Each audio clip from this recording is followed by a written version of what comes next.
आप देख रहे हैं जालन टैग चैनल। हमेशा की तरह बात शुरू करने के पहले आपसे वही एक विनती करनी है, निवेदन करना है, गुजारिश करनी है, अपील करनी है कि आप हमारे चैनल को सब्सक्राइब और लाइक जरूर कर लें और उसमें जो बेल आइकॉन है, मतलब घंटी की आकृति का जो बटन है, उसको दबा दें ताकि जो भी नया वीडियो हम डालें उसका नोटिफिकेशन आपको तत्काल मिल जाया करे। आप तत्काल अवगत हो जाया करें कि वो हमारा नया वीडियो कोई पड़ा है। साथ साथ में कमेंट बॉक्स में आज की वीडियो के बारे में अपनी राय लिखना ना भूलें। चुनाव परिणाम पता नहीं क्या होंगे। आज अंतिम चरण के चुनाव परिणामों के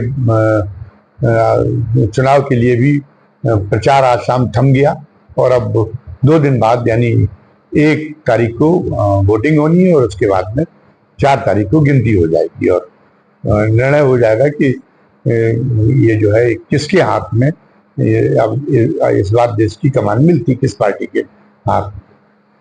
उस पे तो अभी अब हम कोई चर्चा नहीं करना चाहते क्योंकि अब तो ज्यादा मौका नहीं रह गया है। अब तो पूरी की पूरी स्थिति सामने आने वाली जो होना है तो सामने आने वाला, मतदाताओं का निर्णय सामने आने वाला है, तो अब ज्यादा अटकल पच्चू को बढ़ावा नहीं दिया जाना चाहिए।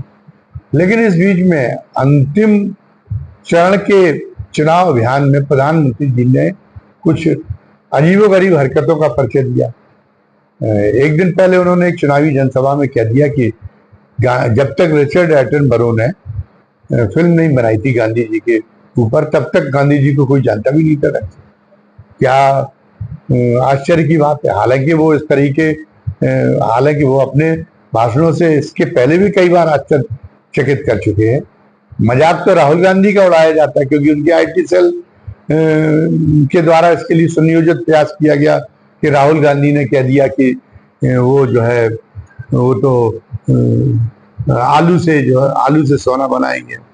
अब ये तो हमने कभी वीडियो देखा नहीं और राहुल गांधी भी ऑक्सफोर्ड की टॉपर स्टूडेंट्स में रहे।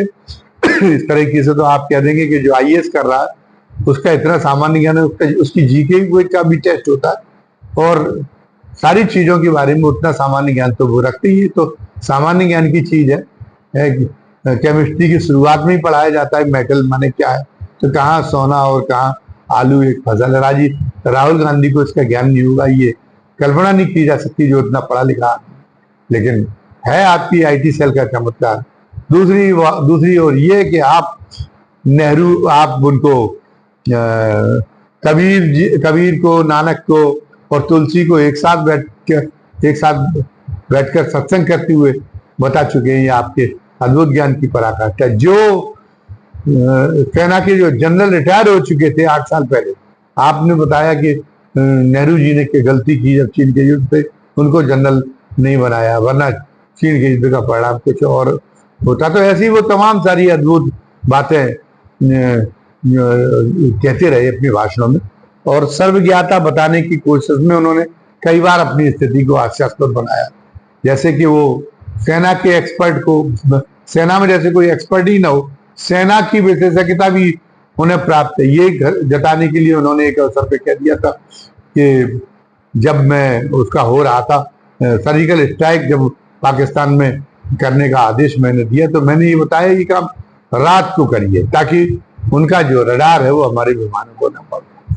अब सेना के अधिकारी भी नौकरी कर रहे, उनकी मजबूरी थी कि वो आपकी बात का तायद करें, लेकिन वैसे इससे ज्यादा हास्यास्पद कोई बात नहीं हो सकती थी। और ये क्षेत्र भी नहीं है आपका। एक जिन दिनों कोरोना के लिए वो बनाया जा रहा था, टीका का काम चल रहा था, टीका बनाने का प्रयोगशाला में, उन दिनों वो प्रयोगशाला में पहुंच गए। प्रयोगशाला के भीतर एक नागवार गुजरा वैज्ञानिक को इतना ज्यादा कि आप प्रधानमंत्री होंगे, हम आपके निर्देशों पे हमें आपको काम करना, ये बात सही है, लेकिन आप हमारी टेस्ट कैसे होता है, कैसे रिसर्च होती है कोई टीका बनाने के बारे में, इसमें आप क्या जाने, तो आप उसमें क्यों घुसे चले आए। हम ये तो था नहीं कि अकबर ने 9 रत्न पाल रखे थे तो अकबर उनको पता चला रहीम को या किसी जो और क्षेत्र के टोडरमल थे उनको ये बताने लगे कि नहीं कैसे जमीन का बंदोबस्त कैसे होता है, रहीम को बताने लगे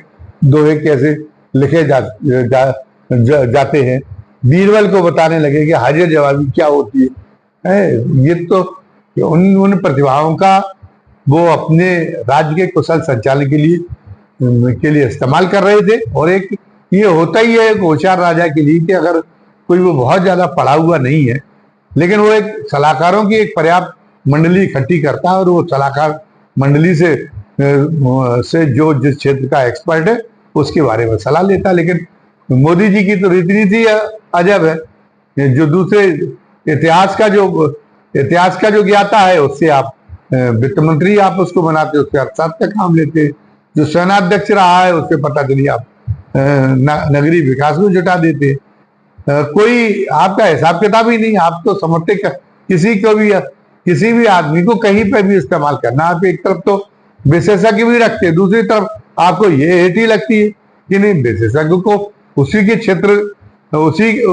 क्षेत्र का मंत्रालय सौंप दिया जाए तो फिर वाहवाही मुझे नहीं मिलेगी। लोग कहेंगे कि अरे ये तो अर्थशास्त्र का जानकार है इसलिए आपने या जानकार हैं इस कारण से इतनी बेहतर अर्थव्यवस्था चला रही, तो आपको हेटी महसूस होती है। जो इतनी भाषाओं के ज्ञाता थे, जो इतने देश के सबसे विद्वान प्राइम मिनिस्टर रहे नरसिंह राव, उन्होंने वो तो समय नौकर साथ थे मनमोहन सिंह को मंत्रिमंडल में अपने में शामिल करते हुए और उनको वित्त मंत्रालय सौंपा।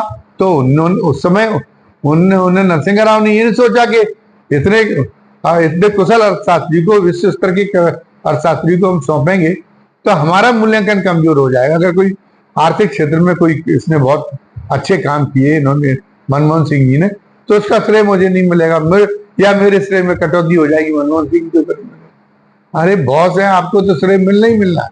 लेकिन क्या इसको मैं कहूं कि अति अहंकार है, या ये मैं कहूं कि अंदर से हीन भावना के शिकार है, इसलिए इस तरह की हरकतें करते हैं मोदी जी। लेकिन अब वो इन हरकतों के लिए अपनी दूसरा कार्यकाल समाप्त होते होते लोग समझने लगे, लोग उंगली उठाने लगे। अगर आप ठीक है, आप खाम में इतना डर गए कि मेरी डिग्री लोगों के अगर हाथ में लग जाएगी, और मान लीजिए कि जैसा कि मैं जताने की कोशिश करता हूं कि मैं तो खेल के क्षेत्र में, मैं तो वैज्ञानिक अनुसंधान के क्षेत्र में, सब क्षेत्र में मैं जन्मजात बहुत आगे की चीज हूँ, क्योंकि मैं तो अवतारी पुरुष हूँ।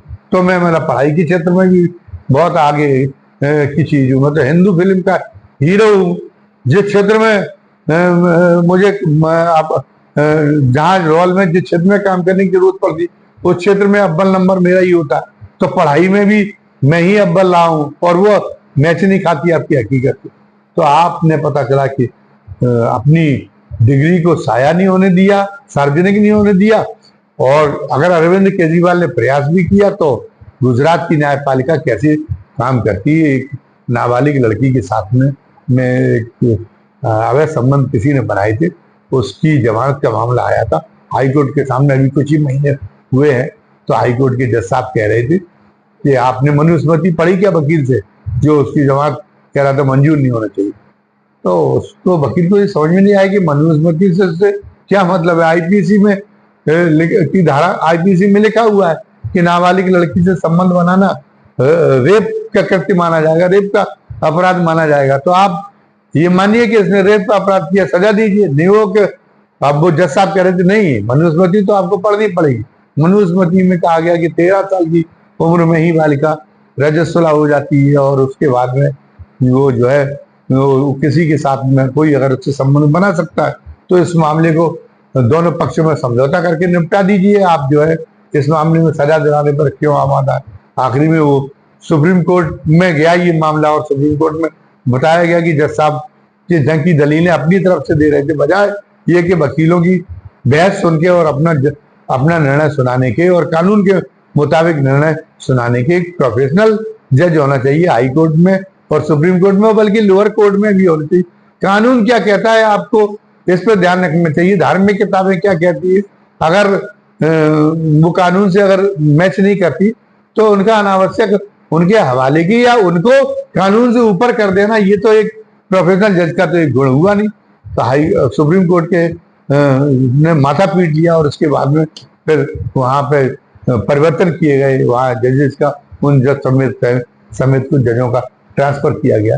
तो ये तो कुल मिला के मतलब ये बात है कि उसमें तो आप चाहे कुछ करते रहे तो मोदी जी पे कोई, तो मोदी जी का उन्होंने, अरविंद केजरीवाल ने मांग रही थी डिग्री, तो आप प्रधानमंत्री की डिग्री, प्रधानमंत्री का तो पूरा जीवन सार्वजनिक होना चाहिए, उसका तो जो है जीवनी उसमें छपती है, सांसद तक की छपती है, उसकी कितनी एजुकेशन है, कहाँ जन्म हुआ, जन्म तिथि क्या है, सब कुछ छपता है। ये क्या कोई वर्गीकृत सूचना है क्या? ऐसी सूचना है जिससे हमारी वो इतनी संवेदनशील सूचना हो कि हमारी रक्षा तैयारी में फर्क पड़ जाएगा। प्रधानमंत्री हमारी सबसे बड़ी कार्यकारी अथॉरिटी है।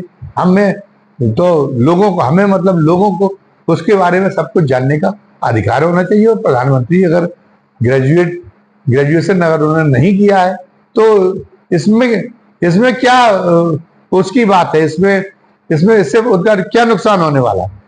जरूरी थोड़ी कि राव सागर जी की तो औपचारिक शिक्षा केवल 5वीं कक्षा तक की थी, स्कूली शिक्षा, लेकिन उन्हें महापंडित की उपाधि काशी के विद्वानों ने दी। और ये माना कि इतना बड़ा विद्वान तो कोई पैदा नहीं हुआ। महापंडित की उपाधि अकेले राहुल सांकृत्यायन के सामने नहीं लिखी। तो स्कूली डिग्री से, कॉलेज की डिग्री से कोई फर्क नहीं पड़ता। लेकिन अब मैंने कहा कि नहीं कि या तो वो अति अहंकार के शिकार है और या फिर जो है वो उनके अंदर बहुत गहरी भावना समाई हुई है। तो उन्होंने गुजरात हाईकोर्ट से जुर्माने का ऑर्डर करा दिया अरविंद केजरीवाल ने, जो किसी को हजम नहीं हुआ। न्यायपालिका को इस तरीके से काम करना चाहिए तो वो प्राकृतिक न्याय के अनुरूप हो, वो सहज जो बुद्धि है, जो न्याय क्या है, जो लोग समझते अपनी सहज बुद्धि से, उनके अनुरूप हो। और लोगों को ये लगना चाहिए कि नहीं, वास्तव में कोर्ट ने अगर ये एक आदेश दिया है तो वो एक न्यायिक विवेक के अनुरूप ये आदेश है। लेकिन ये गुजरात का इस हाई कोर्ट को किसी ने नहीं माना कि ये न्यायिक विवेक के अनुरूप है और किसी की सहज जो न्याय बुद्धि है वो उसको ये गुजरात हाई कोर्ट का ये निर्णय हजम नहीं हुआ। बहरहाल, लेकिन मैं ये नहीं कहता कि मोदी जी कम बुद्धिमान है। मोदी जी व्यवहारिक जो एक बहुत बिल्कुल बिना पढ़े लिखे आदमी में भी हम कभी देखते कि जो देहाती आदमी होता है, देहाती इंसेंस, मैंने कोई उस रूप में नहीं मैं कह रहा हूँ कि देहाती होना माने कोई उसको मैं कमतर दिखाने की कोशिश कर रहा हूँ। किसानी में हो सकता है कि उसकी उतनी शिक्षा नहीं हुई, किसानी में वो बहुत बड़ा विद्वान हो और उसकी कृषि विज्ञानियों के लिए भी उसकी जो है वो जो अनुभव है वो उसको अमूल्य वो उनको अमूल्य अनुभव करे कोई बड़ा कृषि विज्ञानी भी। हमारी अभी भी भटरी की कहावत है हमारे यहाँ, मतलब अभी भी उन पर गौर किया जाता है।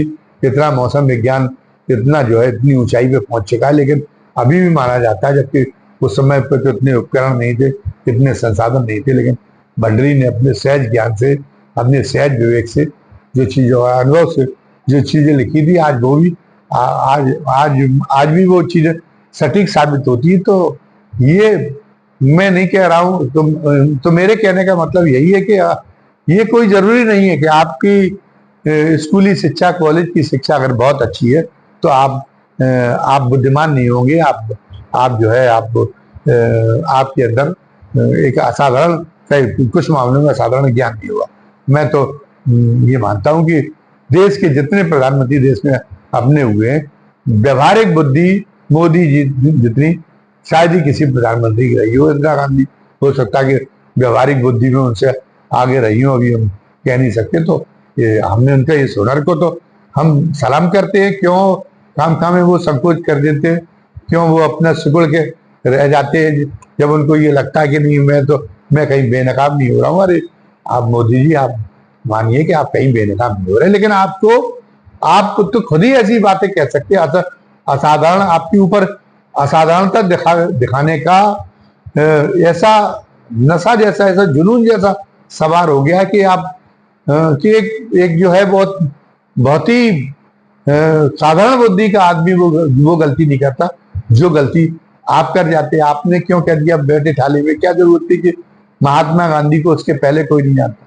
आपने सारा इतिहास अच्छी तरह से नहीं पढ़ा है और राजनेता को कोई इतिहास का विशेषज्ञ और ज्ञाता होना, बहुत बड़ा ज्ञाता होना जरूरी भी नहीं। लेकिन अब आप प्रधानमंत्री बन गए तो आप इतनी छोटी मोटी जानकारियां तो रखे कि गांधी जी का नाम तो नोबेल पुरस्कार के लिए 1937 में ही प्रस्तावित हुआ था, फिर 1938 में भी प्रस्तावित हुआ था और फिर 1939 में भी प्रस्तावित हुआ था। उनके कुछ पूर्वाग्रह थे जो नोबेल पुरस्कार समिति के थे, वो अंग्रेज, वो गोरे होने की वजह से उनके कुछ पूर्वाग्रह थे। इसके कारण से उन्होंने उस समय पे गांधी जी का वो नोबेल पुरस्कार प्राप्त नहीं होने दिया था। और उनके बाद की जो नोबेल समितियां आई, उन्होंने अपने आप को इस बात के लिए शर्मिंदा महसूस किया, प्रायश्चित किया कि जो सबसे ज्यादा वो डिजर्व करता था नोबेल शांति पुरस्कार के लिए, उस आदमी को हमने अपनी इन पूर्वाग्रहों के कारण हमने अपनी जो है कुछ सोच की गलती की वजह से हमने उसको नहीं होने दिया। तो गांधी जी तो 1937 और 38 और 39 में इतनी बड़ी हस्ती बन चुके थे और फिर उनका नाम 1947 में भी गया और फिर उनका नाम 1948 में भी गया और 1948 में शायद उनको नोबेल पुरस्कार मिल गया होता, जो रिचर्ड एटनबरो के फिल्म बनने की बहुत पहले की बात है। फिल्म बनाने की जो गांधी जी को उन्होंने फिल्म बनाई 1948 में जो है वो, लेकिन उनकी उसके पहले हत्या हो गई जब तक कि नोबेल पुरस्कारों की घोषणा होनी थी। और उस समय मरणोपरांत नोबेल पुरस्कार देने का रिवाज नहीं। और जब गांधी जी गोलमेज कॉन्फ्रेंस में पहुंचे हैं, जब उन्होंने कहा कि मैं तो उनसे जब ये दबाव डाला गया कि एक प्रॉपर ड्रेस में आपसे प्रधानमंत्री या जो वहाँ के महाराजा है, वो जो है वो किंग है, जो मुलाकात करेंगे। और गांधी जी ने कहा कि नहीं, मैं तो इसी तरह अधनंगा बदन खुला अपना अधनंगा बदन में वही धोती लपेटे हुए जैसे चलता हूँ वैसे ही जाऊंगा। तो जब उनको चर्चिल ने कहा कि अधनंगा फकीर कह के उनके प्रति हिकारत जताई और वो उसी रूप में गए और पूरी इंग्लैंड कोतूहल से उनको देखने के लिए विवश हो गई। तो उस समय के इंग्लैंड के अखबारों में क्या छपा, और वो इतने बड़े ख्याति नाम न होते तो दुनिया के एक से एक मशहूर पत्रकार उनसे इंटरव्यू लेने के लिए आते थे। और इंटरव्यू गांधी जी अपनी शर्तों पे देते, अपना काम नहीं रोकते थे, चरखा काट रहे होते थे उसी समय इंटरव्यू देते थे। और कई तो पत्रकार ऐसे और ऐसी थी जो गांधी जी से उसी समय इतना प्रभावित हो गए कि उन्होंने पत्रकारिता छोड़ दी, अपना छोड़ दिया, अपना देश छोड़ दिया और साबरमती आश्रम में उनके साथ ही जो है साबरमती आश्रम में फिर उन्होंने जीवन बिताने के लिए ठहर गए। तो ये जो है ये गांधी जी का किरदार था। और रिचर्ड एटनबरो भी कमर्शियल फिल्म का था। अगर गांधी जी इतनी बड़ी हस्ती नहीं होते तो वो गांधी जी पे फिल्म बनाने क्यों जाता। और जो परमाणु शक्ति के बारे में जिन्होंने दुनिया को परमाणु शक्ति के बारे में बताया, वो आइंस्टीन, E=mc², जिन्होंने वो ऐतिहासिक फार्मूला दुनिया को दिया, वो आइंस्टीन उस जमाने में कहने को विवश हो गए थे। मोदी जी को ये भी नहीं मालूम कि उन्होंने क्या कहा था गांधी जी के बारे में उस जमाने में, कि आने वाली पीढ़ियां इस बात पर विश्वास नहीं करेंगी कि गांधी जैसा कोई हाड़ मास का जो है जीव इस धरती पे पैदा हुआ था। ये गांधी की हस्ती थी। और उस गांधी के बारे में वो कह रहे कि उन्हें तो रिचर्ड एटनबरो ने मशहूर कर दिया, जैसे वो अपने बारे में सोचते हैं। उसके पहले वो गुजरात के मुख्यमंत्री होने तक भी उनकी जो चर्चा रही वो तो बहुत ही जो है अपेशकारी चर्चा रही। उनको गुजरात के मुख्यमंत्री, उनको जो उनका जो एक महामानव के रूप में पहचाना गया, वो तो प्रधानमंत्री की कुर्सी के रूप में पहचाना गया। और मैं अपने कई वीडियोज में जिक्र कर चुका हूँ कि जो ब्रांडिंग करने के एक्सपर्ट हैं, वो कैसे तरह से मिलेनियम स्टार बना दिया उन्होंने अमिताभ बच्चन को। क्यों बना दिया? अमिताभ बच्चन के नाम पे भी मंदिर बन गए। मंदिर अगर मोदी जी के नाम पे बन गए, कुछ एक आध जगह बन गए और आगे हो सकता है कुछ और बन जाए, अगर वो तीसरी बार प्रधानमंत्री बने, तो इसमें कोई मोदी जी की कोई बड़ी असाधारणता नहीं है। ब्रांडिंग के जो एक्सपर्ट थे, उन्होंने अमिताभ बच्चन को भी, जिन्हें अगर इंदिरा गांधी जिन पर मेहरबान ना हुई होती तो 13-14 फिल्में शुरू में उनकी पिटी थी। अगर उनको लोग अगर ऐसी स्वीकार कर रहे होते, अगर दर्शकों में अगर उनकी इतनी स्वीकार, उनकी अभिनय कला इतनी लाजवाब हुई होती, तो उस समय ही वो बन जाते सुपरस्टार। लेकिन लगातार रिपीट कराती रही। मैडम के यहाँ से, प्रधानमंत्री कार्यालय से फाइनेंसरों पर दबाव डाला जाता रहा, डायरेक्टरों पर दबाव डाला जाता रहा। तो 14 के बाद में फिर उन्होंने जो है वो इस बात के लिए मशहूर हुए।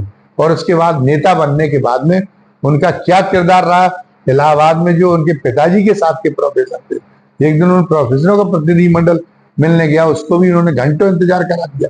तो इलाहाबाद की प्रोफेसर एसोसिएशन ने कहा कि हम जो है कभी नहीं मिलेंगे। तो उनका दर्जा इतना ऊंचा कर दिया, मिलेनियम स्टार, सहस्त्राब्दी में कोई नहीं हुआ।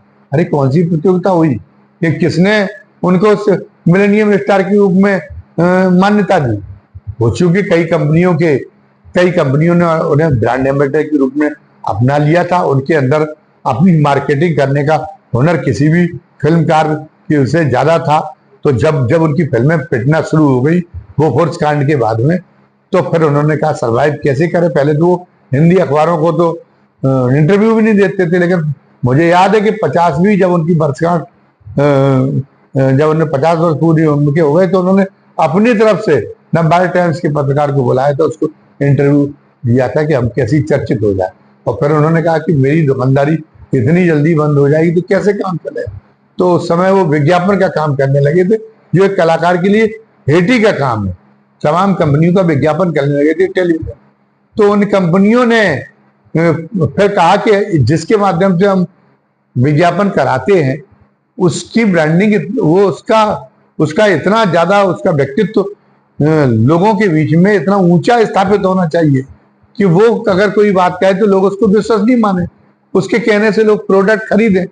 तो ये उनकी महिमा थी, क्योंकि उन्हीं के विज्ञापनों के आधार पर टेलीविजन चैनल चल रहे थे। तो उनकी महिमा थी कि उन्होंने कहा कि अमिताभ बच्चन को प्रस्तुत करिए। वो अगर एक बहुत साधारण ट्वीट कर दे तो अखबारों में, चूंकि वो विज्ञापन देते थे तो उन कंपनियों के दबाव में अखबारों में ट्वीट उनके ऐसे छपते थे जैसे उन्होंने कोई सूक्त वाक्य बोल दिया हो। इस ढंग से बढ़ाया गया और मिलेनियम स्टार तक पहुंचाया गया। मिलेनियम स्टार भी कोई, आज के युग में कोई मिलेनियम फिल्म स्टार भी, वो भी कोई भगवान से कम उसको आंकने की जरूरत नहीं। तो मोदी जी का भी जो कई बार परिचय देते हैं कि वो तो एक साधारण बुद्धिमान व्यक्ति होता, उससे भी नीचे अपनी हरकतों से ये परिचय दे देते। लेकिन उनको आज भगवान का दर्जा देने की कोशिश की जा रही, लेकिन वो अपनी पोल खुद ही खोलने पर क्यों आमादा हो जाते। टेलीप्रॉम्प्टर उनका बंद हो जाता है तो वो 64 करोड़ के लोगों ने मुझे समर्थन किया, ये कहने की बजाय विश्व के किसी मंच पे खड़े होकर 64 अरब लोगों ने मुझे समर्थन दिया है, ये कह जाते। और गांधी जी के बारे में तो ये उन्होंने कहा ये तो अनर्थ हो गया। ये तो जो उनके तमाम सारे प्रशंसक हैं उनको भी इससे बड़ी निराशा हुई, क्योंकि गांधी जी के बारे में इतनी घटिया बात कोई नहीं कह सकता। और उनको तरस आया कि मोदी जी के जीके का ये स्तर है कि उनको ये पता नहीं कि गांधी जी उसके पहले कितनी बड़ी हस्ती थे। और रिचर्ड एटनबरी को कभी इतने ऑस्कर अवार्ड मिले जितने गांधी जी के कहने से मिले हैं। और गांधी जी और उनके क्या किसी फिल्मकार के फिल्म बनाने की वजह से कोई ब्रिटेन जैसे देश की सरकार प्रभावित होती है, उसके कहने के मुताबिक निर्णय करने लगे। अरे आज उसी चर्चिल के बगल में पार्लियामेंट, ब्रिटेन की पार्लियामेंट्री स्क्वायर में गांधी जी की प्रतिमा स्थापित की गई।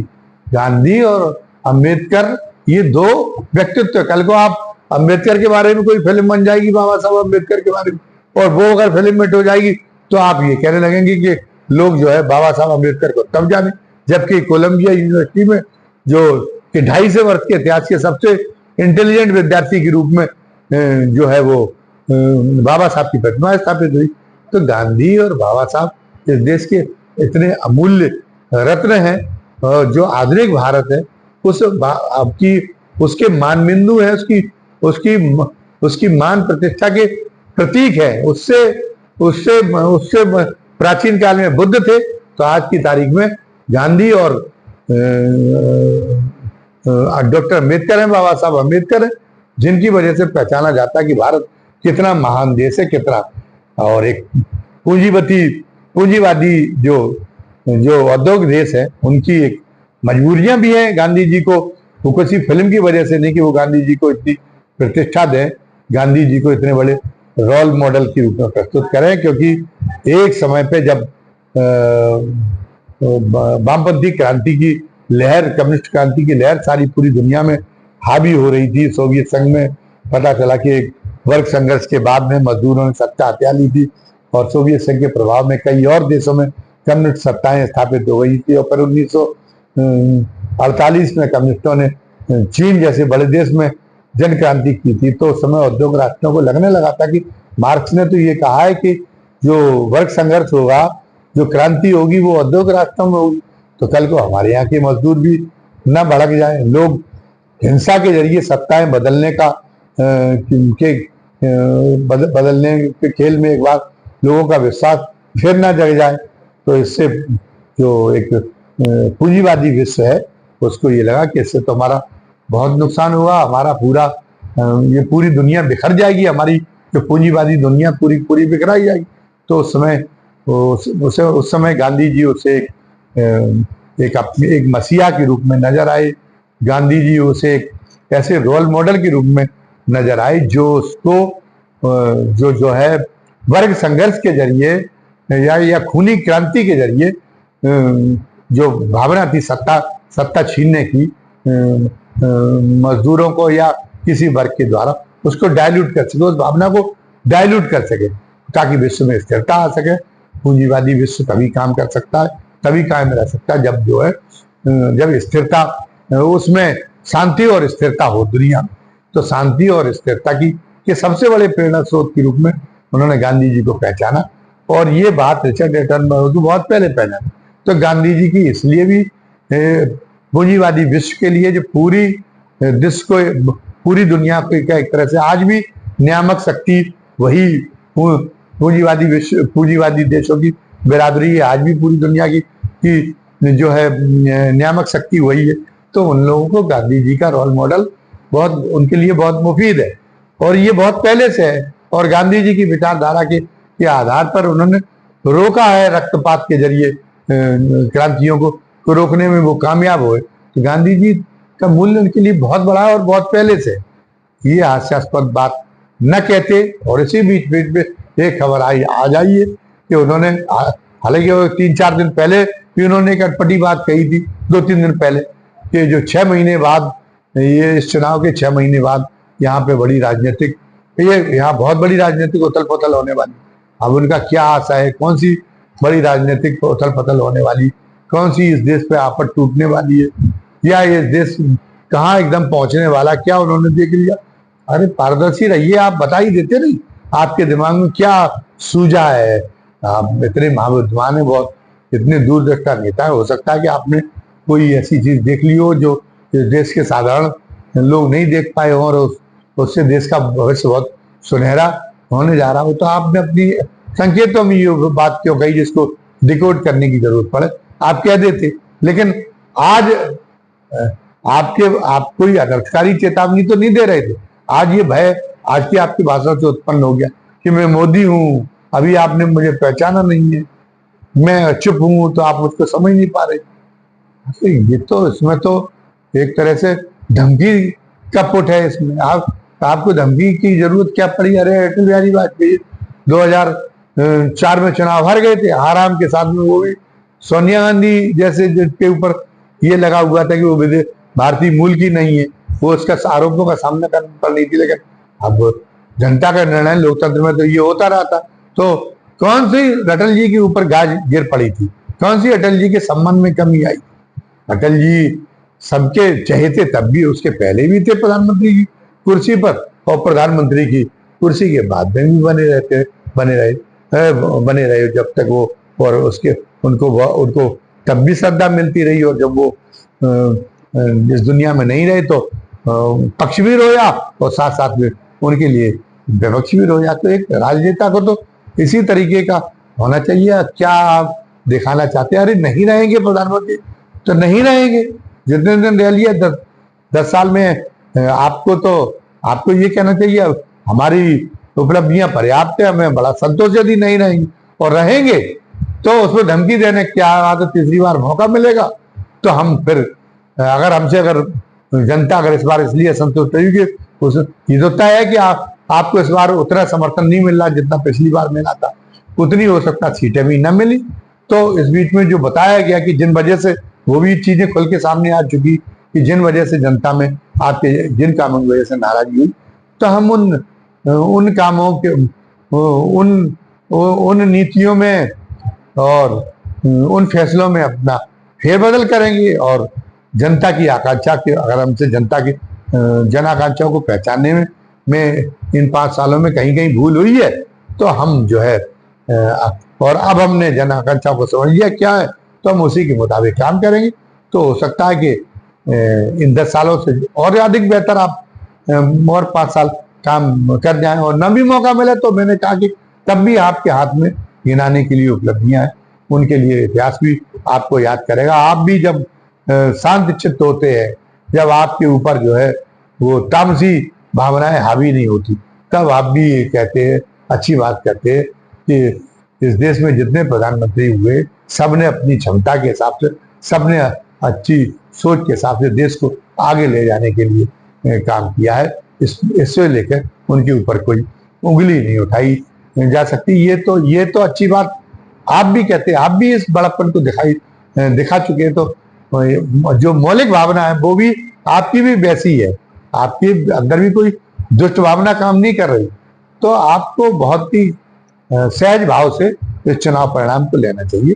आपको अगर आपको इस ढंग की कोई बात नहीं कहना चाहिए जो आपने भाषण दिया, जिससे लोगों की आपके बारे में धारणाएं और ज्यादा खराब है। धन्यवाद। जय हिंद, जय भारत।